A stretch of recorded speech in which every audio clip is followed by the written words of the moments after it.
আজ বিকেলে ঘুম ভাঙতেই দেখি আমার মাথার পাশে রাখা রয়েছে এই কালো রঙের প্যাকেট। প্যাকেট খুলে দেখি এর মধ্যে রাখা রয়েছে একটি সান্টা, আর রয়েছে তার সাথে কিছু বেল। এগুলো দেখে আমি একটুকু অবাক হইনি যে এগুলো আমার জন্য কে এনেছে, কারণ আমার জন্য এগুলো আনার মতোই একটা মানুষই আছেন, আর তিনি হচ্ছেন আমার সান্টা। আর এগুলো দিয়ে আমাকে জানায় যে আজ তাকে করে খাওয়াতে হবে সরু চাকলি পিঠা। যেহেতু আমি এর আগে কোনো দিনই সরু চাকলি পিঠা করিনি, তাই এই রেসিপিটি আমি আমার ননদের থেকে শিখেছি। সরু চাকলি বানানোর জন্য সবার প্রথমে কিছু আতপ চাল আর বিউলির ডাল আমি সারাদিন ভালো করে জলে ধুয়ে ভিজিয়ে রেখেছিলাম। চাল আর ডালের রেশিওটা হবে অর্ধেক, মানে এখানে ছিল 1 কেজি আতপ চাল আর 500 বিউলির ডাল।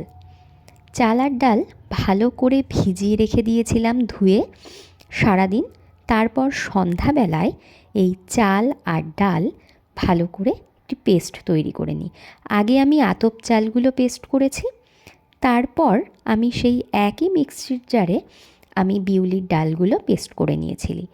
এখানে পেস্টটি এমনভাবে তৈরি করতে হবে যাতে চাল আর ডালগুলো যেন কোনো রকম গোটা গোটা না হয়, একদম মিহিভাবে এটাকে পেস্ট করতে হবে।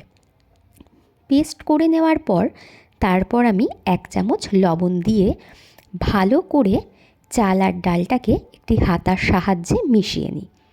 এটিকে মিশিয়ে আমি সারা রাত রেখে দিয়েছিলাম।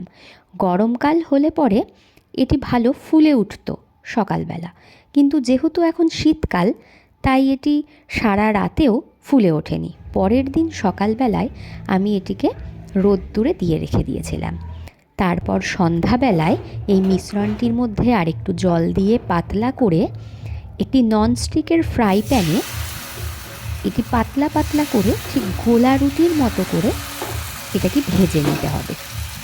আর এটা ঠিক দেখতে হবে ঠিক পেপারের কাগজের মতো পাতলা।